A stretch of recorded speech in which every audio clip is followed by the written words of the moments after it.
Tell me what happened. You was doing backbends for me. Now you overreacting.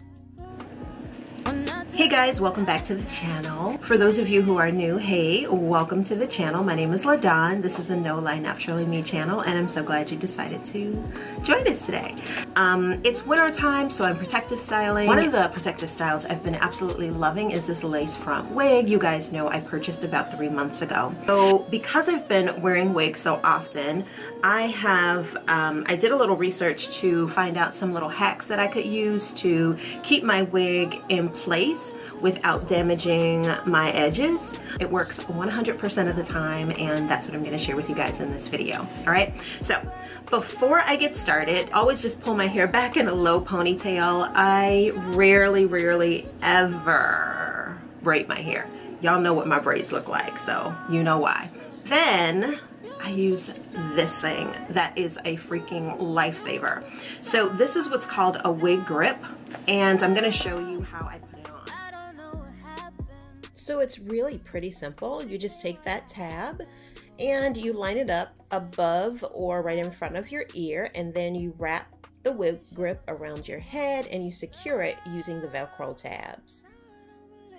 And I keep the wig grip beneath my low ponytail.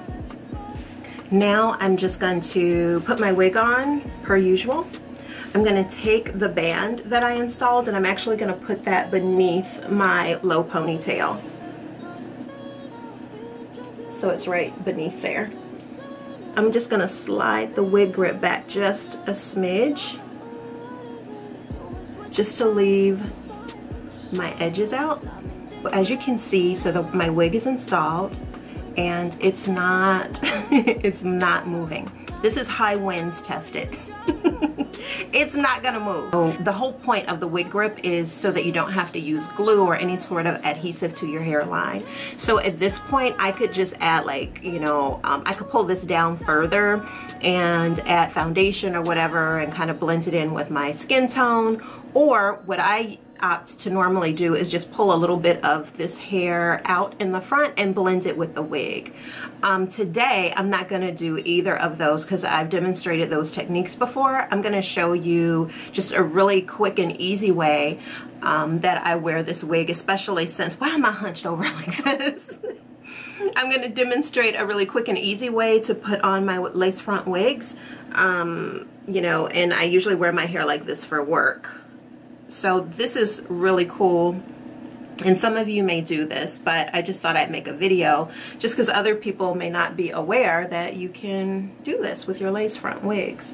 You don't have to just do them with half wigs. So if you have them close enough to the front of your hairline, you can just pull it back just a smidge, and then, you know, I just add a little headband to it. All right, and then I just push it back enough so you see the front of my hairline, so it makes things look very realistic in the front.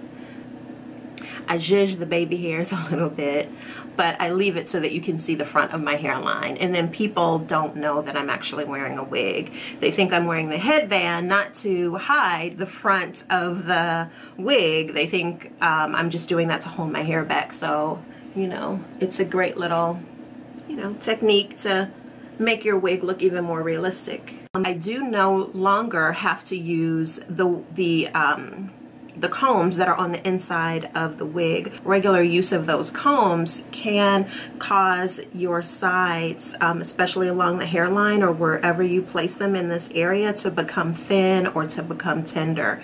So the wonderful thing about this wig grip is that you don't have to use any combs whatsoever if you don't want to.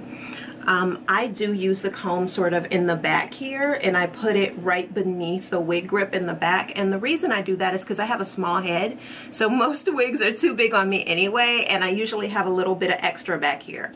So if I don't feel like zhuzhing that up or anything, I just use that comb and I stick it under the wig grip, not necessarily in my hair, but just beneath the wig grip.